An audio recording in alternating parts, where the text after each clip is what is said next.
Jambi tidak Jambi. mengakui bahwa itu milik mereka gitu Iya. kan. Jadi milik siapa?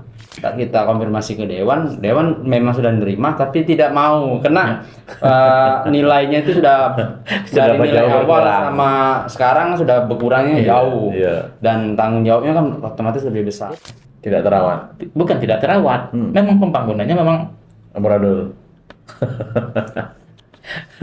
banyak Asal jadi atau gimana? asal jadi itu terus kita lihat lagi rumah sakit.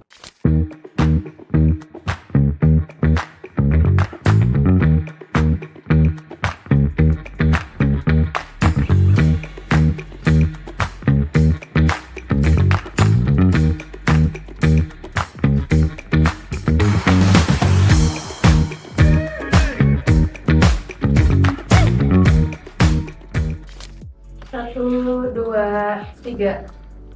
Assalamualaikum warahmatullahi wabarakatuh. Jumpa lagi dengan kami podcast Metro Jani Kita Besok. Bersama saya Sahrial, redaktur pelaksana harian Pagi Metro Jambi, dan sebelah saya ada Amril Hidayat sebagai redaktur halaman Metropolis Kota Jambi dan wartawan kita liputan di Kota Jambi Hidayat ya. Nah, ada kita akan menyorot ya. Hari ini kita akan menyorot soal bangunan Bank Jambi. Nah, ini bisa dikatakan bangunan Bank Jambi ya? Sudah bisa dikatakan bangunan Bank Jambi? Ini agak sungkan karena kalau kata untuk Bank Jambi, bangunan Bank Jambi harusnya milik Bank Jambi. Bank Jambi ya. Tapi sekarang belum jelas siapa kepemilikan, belum jelas, masih milik pemerintah Kota Jambi. Gitu. Ya memang bangunan yang terletak di Jalan Raden Matahari dan Kelurahan Raja Wali, Kecamatan Jambi Timur itu statusnya adalah bangunan milik Pemkot Jambi yang rencananya akan diserahkan ke Bank Jambi dalam penyertaan modal ya, Pemkot ke Bank Sembilan Jambi. Tetapi bangunan ini sekarang mangkrak, terbengkalai, ya kan? Bahkan ada pencurian aset kabarnya di situ kan. Ini kan sangat menyayangkan. Karena kan nilainya cukup fantastis. Proyek pembangunan jalan ini senilai 10 miliar. Sekarang kondisinya seperti apa di lapangan? Mau diapakan? Mau dikemanakan ini? Kondisi di lapangan seperti apa? Ya, kalau untuk kondisi di lapangan, ya memang saat ini kan pantauan kita di lapangan lah untuk di gedung Bank Sembilan Jambi yang masih milik Pemkot. Ini kan masih memang saat ini sudah tidak boleh dilalui masuk kan. Maksudnya tidak boleh masuk ke Di gedung. pagar. Ya, di pagar. Nah, kemudian gedung ini kan terbengkalai lah posisinya. Tidak ada yang dioperasionalkan semuanya. Dan kita temui di lapangan tuh pasti ada konflik sosial terus di lapangan posisinya. Kemudian kalau kita nengok tuh agak suram lah sudah di gedung ini kan. Karena terbengkalai tadi. Terbengkalai sudah agak lama kan. Sudah jadi rumah hantu kan. Nah, itu. Dan memang beberapa bulan yang lalu kita sudah menyoroti itu kan. Nah, karena ada aset yang kehilangan situ, nilainya cukup fantastis. Kalau nggak salah ada pencurian AC ya, mesin segala macam itu. Kabel tembaga aset alat-alat kabel tembaga itu nilainya kurang lebih kalau tidak salah nilainya 2 miliar ya. Iya. 2 miliar. Nah, kasus ini juga sudah dilaporkan oleh Pemkot Jambi ke Polda, ke Polres. Dan salah satu pelakunya sempat ditangkap 1 orang. Nah, informasinya ada otak balik pelaku itu belum tangkap waktu itu. Makanya status kasus bangunan itu sekarang antara tergantung ya. Untuk belum diserahkan ke Bank Jambi. Iya. Tapi alatnya kebanyakan sudah. Jadi mungkin itu menjadi salah satu kendala untuk penyerahan aset itu sendiri. Bank Jambi belum mau menerima dengan kondisi seperti itu. Nah, tapi kan harus ada solusi, ada solusi secepatnya. Karena semakin lama tentu saja bangunan itu menyusut. Pemerintah Kota Jambi yang sudah berencana untuk penyertaan modal dengan nilai berapa? 13 miliar. 13 ya. Tentu semakin lama makin susut. Akan ada kerugian bagi pemerintah Kota Jambi.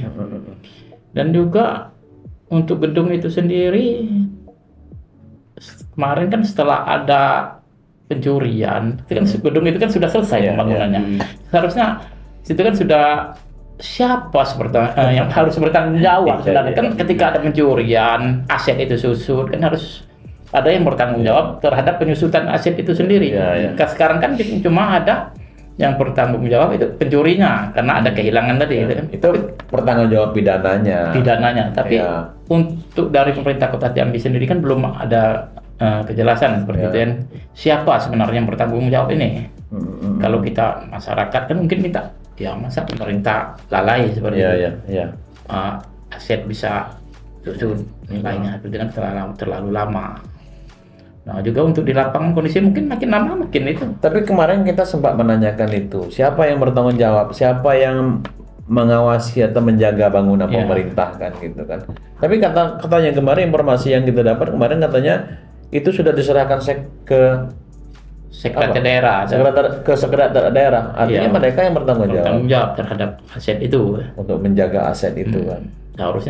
Seharusnya. Tapi kenyataannya sekarang kan ada kehilangan kan, kehilangan aset gitu kan. Padahal ini kan belum diserahkan ke Bank Jambi, belum ada penyerahan ke Bank Jambi.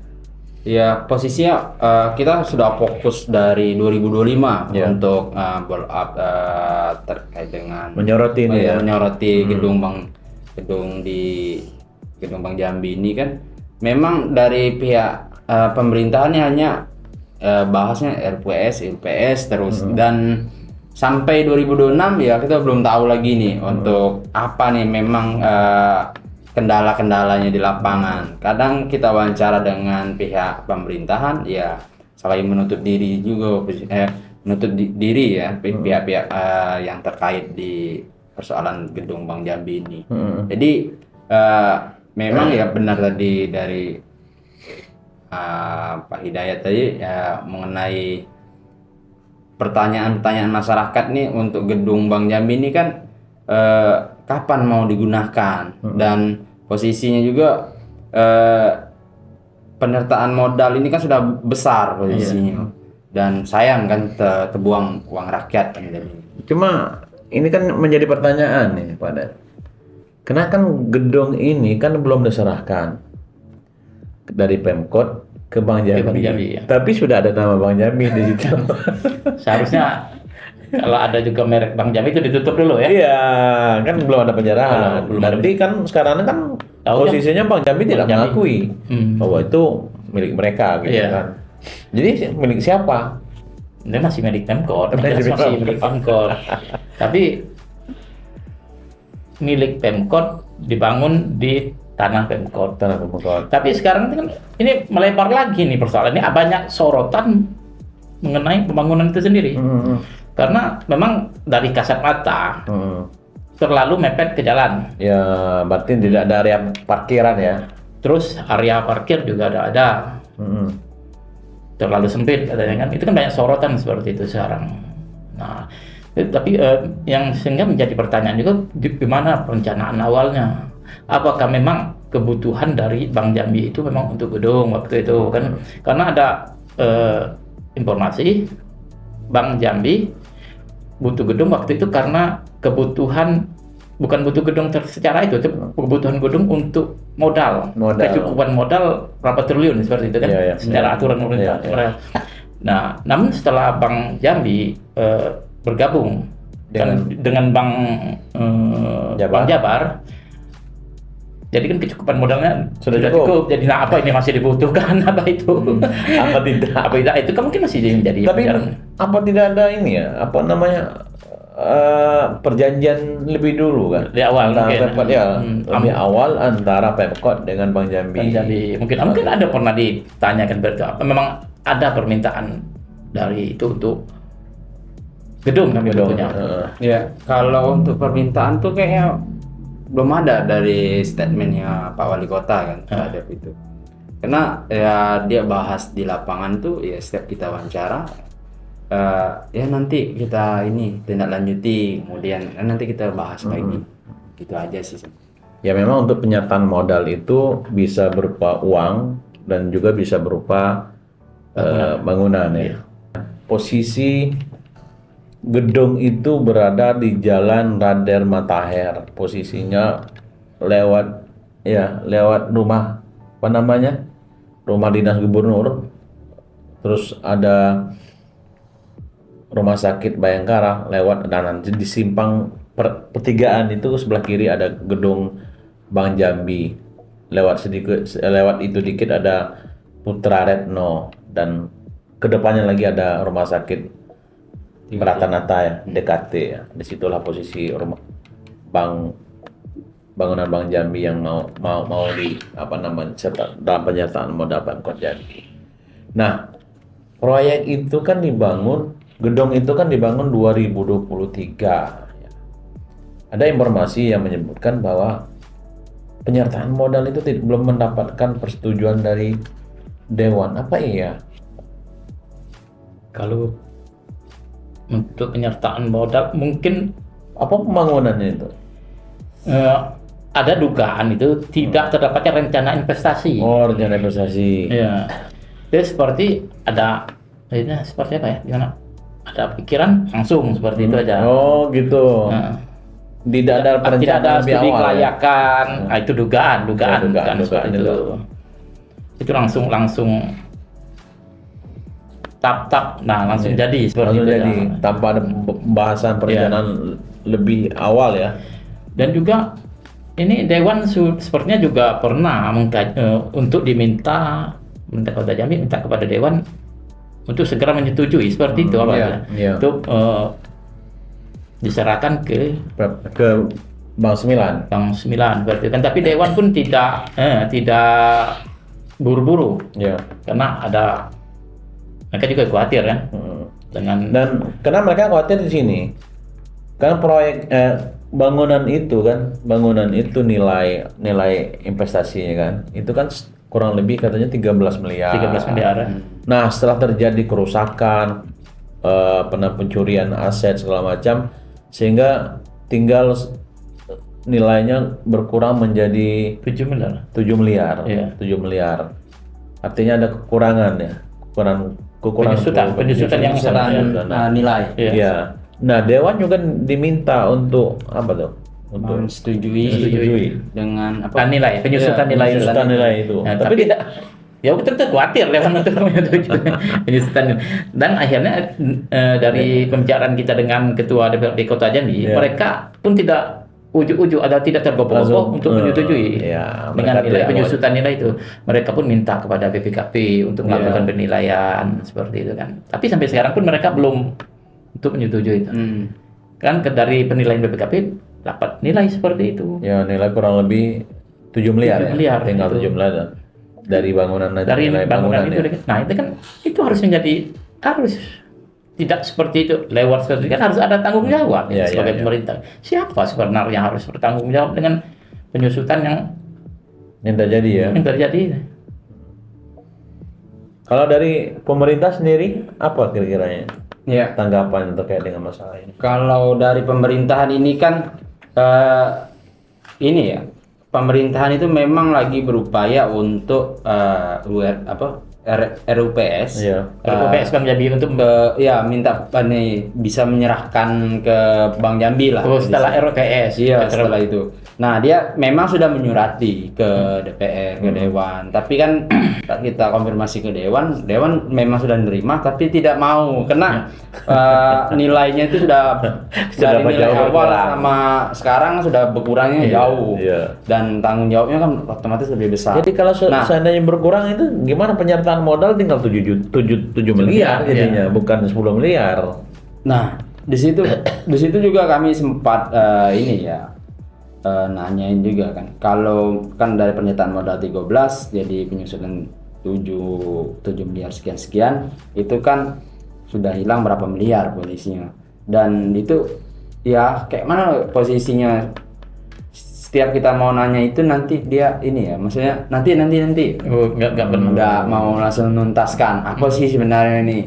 Karena kan sudah dihitung nih, kita kan memang sudah dapat konfirmasi sudah dihitung memang nilai segitu. Iya. Sedangkan penyertaan modalnya 13 dan pihak Bank Jambi Jadi nilai penyertaan modalnya 13 miliar, bangunan fisiknya nilainya itu anggarannya sekitar 10 miliar. Ya. Dan fisiknya itu yang mengalami penurunan volume, penyusutan kan ada yang kilang-kilangan itu, ada yang sebagian ada yang banyak yang rusak memang. Tapi ini kan katanya menunggu hasil dari RUPS Bank Jambi. Tapi kita pikir lagi, Bank Jambi, dari pihak Bank Jambi pun kita dapat informasi mereka untuk menentukan itu diterima atau tidak, mereka akan melakukan RUPS setelah RUPS katanya. Iya. Tapi tentu saja pihak Bank Jambi kan itu bisnis. Iya. Tidak mungkin mereka mau menerima aset ketika mereka menerima aset gedung, tapi mereka harus mengeluarkan modal lagi Untuk renovasi. Kan bakal ada renovasi, penambahan segala macam kan karena ada kehilangan tadi kan. Dan juga apalagi kalau informasi tidak ada lokasi parkir, tentu mereka akan Ini kan bagian badan publik ya. Iya. Nah, tentu saja mereka akan berpikir, kan bisnis ini Bank Jambi ini. Dapat aset, tapi mereka bahkan mengeluarkan modal lagi, anggaran lagi untuk melengkapi. Belum lagi ada masalah-masalah lain. Tentu mereka akan berpikir, dan apalagi setelah kita timbang-timbang kebutuhan awalnya untuk aset itu sebagai penambahan modal mereka sesuai aturan. Kalau kan sekarang kan mereka sudah tidak perlu lagi aset itu. Karena sudah ada kerjasama dengan Bank Jabar. Mereka udah gabung sama kerjasama dengan Bank Jabar tadi kan. Saya rasa itu sangat menarik ini Bank Jambi ini. Kalau tidak misalnya sempat dibatalkan oleh Bank Jambi, jadi bangunan ini jadi apa gitu kan? Nah, kurangan volume itu, kehilangan segala macam, siapa yang bertanggung jawab? Nah itu harus, ini yang menjadi masalahnya di situ. Harus didesak, DPR harus mendesak, itu kan pemerintah kota harus minta, ini ada yang bertanggung jawab ini, bukan tanggung jawab ini yang kasus pidananya tadi, tapi penyusutan ini siapa pengelola aset sebenarnya? Kenapa sampai seperti ini? Harus ada seperti itu. Saya kira seperti itu.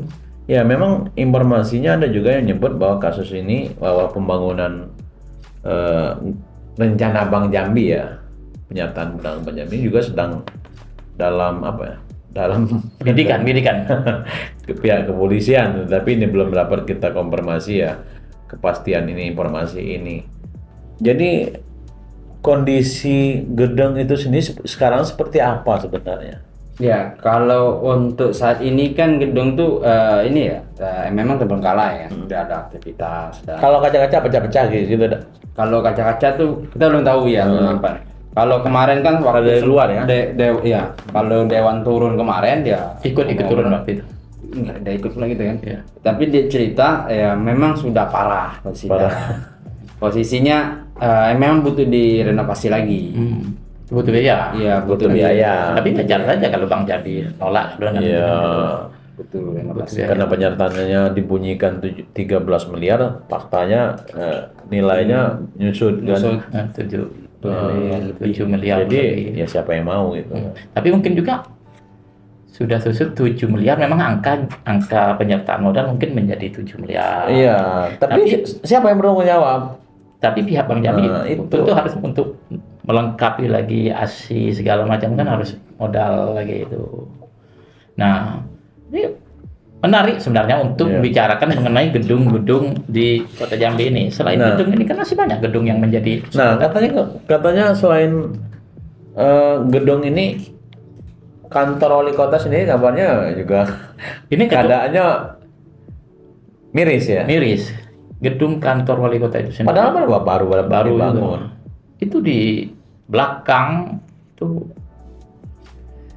lantai sudah turun, keramiknya sudah turun, terus itu malahan bisa membahayakan bagi pegawai yang keluar masuk lewat belakang itu, karena itu di dindingnya itu kan dia pakai granit itu dipasang seperti baut, dinabol baut untuk nahannya yang tidak jatuh, karena sudah banyak yang jatuh. Itu harus jadi perhatian pemerintah. Selain itu gedung rumah sakit Abdurrahman Sayuti itu baru juga itu, termasuk seperti itu, hancur juga bangunannya. Tidak terawat. Bukan tidak terawat, memang pembangunannya memang Amburadul.